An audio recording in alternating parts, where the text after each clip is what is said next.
All right, so I've been talking about monetary policy. We've been talking about fiscal policy, right? All this to try to deal with these economic fluctuations, trying to stabilize the economy. But should we actually use these policies? All right, so we've been talking a lot about monetary policy and fiscal policy, right? And now we're going to talk about, hey, should we be doing it? Because in chapter 14, remember how we talked about aggregate demand and aggregate supply? And how when there was a decline in aggregate demand, for example, that eventually prices, wages, and relative prices, they would all adjust. And boom, we'd be back to full employment. It might take a long time, but that would happen. Now, of course, it depends on how severe that shock is. If we're having stagflation, for example, well, how much is the stagflation? How much is that supply curve shifting to the left? Just a little bit? We had a little bit of inflation? Does that mean we should be reacting? Because the thing is, with basically the case against stabilization policy is basically the fact that it takes a long time to take effect. When, for example, the Bank of Canada reduces interest rates, they reduce that overnight rate.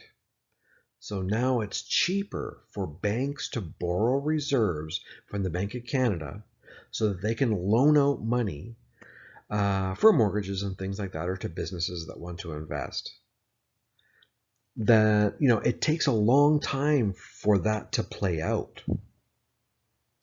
It can take up to 18 months, typically, for all that to play out. Think about fiscal policy. You decide to increase government spending, but on what? Where?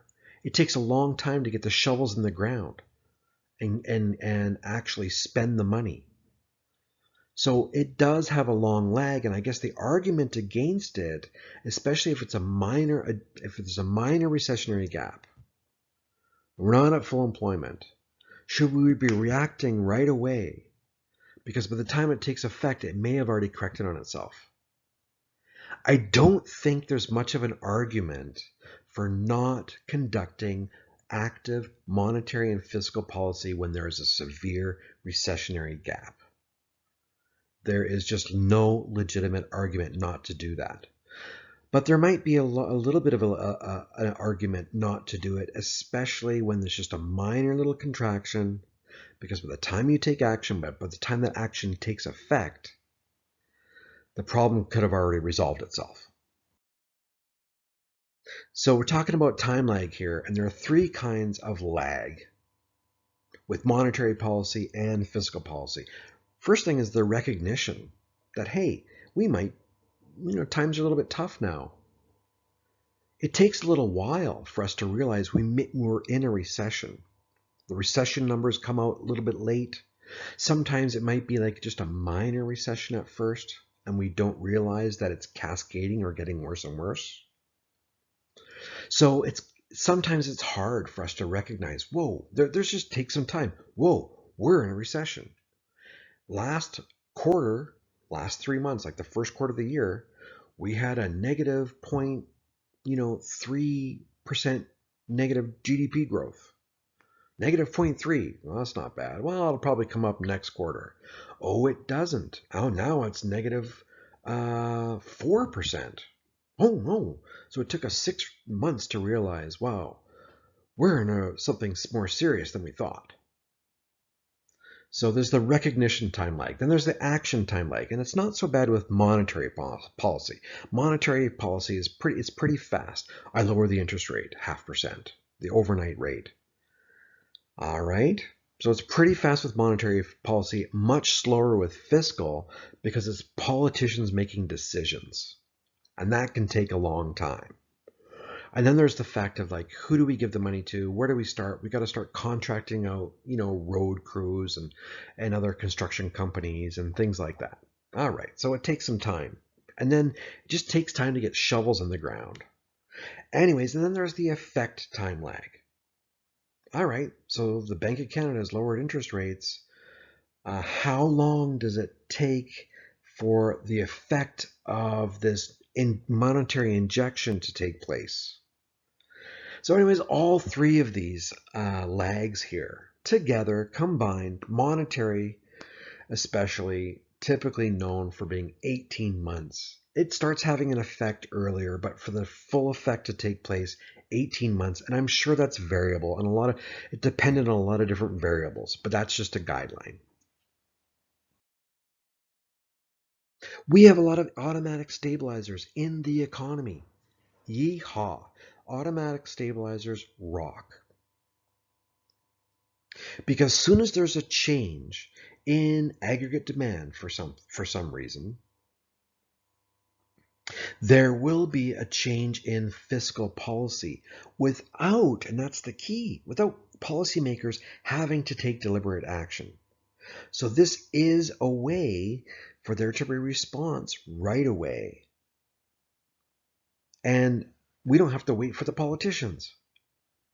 I mean, in a way, the politicians have already set this up. So anyways, what are some examples? Well, the federal progressive income tax. We all pay taxes. It's progressive and it's a percentage of our income. So when our incomes come down, the nominal amount of taxes that we pay also comes down. Right? So that is an automatic stabilizer. Employment insurance, something we did not have in the Great Depression, is an automatic stabilizer. People start losing their jobs. A lot of people start losing their jobs. At least they get paid something and they can make their mortgage payments. And it just really reduces the amount of bankruptcies, because that kind of debt destruction is what makes economies collapse. I can't pay my mortgage. So the bank can't pay their bills. So banks go under, etc. Right? Anyways, I can't pay my rent, so my landlord doesn't have money to pay for his mortgage because I can't pay my rent. And so he defaults on his mortgage. Is always a cascading effect. But having an unemployment insurance prevents that, or at least like delays that from happening. Of course, we don't get paid 100% of our salary when we lose our jobs. Anyway, so in an open economy like we are, like most economies are these days, policymakers can choose to make use of another type of automatic stabilizer, and that is our flexible exchange rate. Right? So it's a self-correcting mechanism, guys. So this is the scenario. Canada's largest trading partner, right? Uh, falls into recession. The United States has a big recession. This happened in like 2009, right? It wasn't our recession. We didn't have a housing crash really at the time, right? But we were affected because our largest trading partner fell into recession. So one, we have a fall in net exports, right? And that reduces incomes of Canadians and also the demand for money. So interest rates fall because the demand for money is down. So interest rates fall below the world interest rate. Canadians and foreigners sell Canadian assets. Our interest rates have fallen below the world interest rate. So they sell Canadian assets in favor of foreign assets that pay higher world interest rates, driving down the value of the Canadian dollar. So the Canadian dollar goes down. As a result, net exports rise and the aggregate demand shifts back to the right, increasing the outcomes of Canadians and in turn the demand for money. So increased demand for money drives the interest rate back up to where it equals the world rate anyways. So consequently, the US recession has no long-term effect on Canada's aggregate demand curve because we have a flexible exchange rate. And our flexible exchange rate adjusts. And it acts as a self-correcting mechanism on our economy. Read that title, guys. That's what I want you to remember. A flexible exchange rate is an automatic stabilizer. And that's the whole point.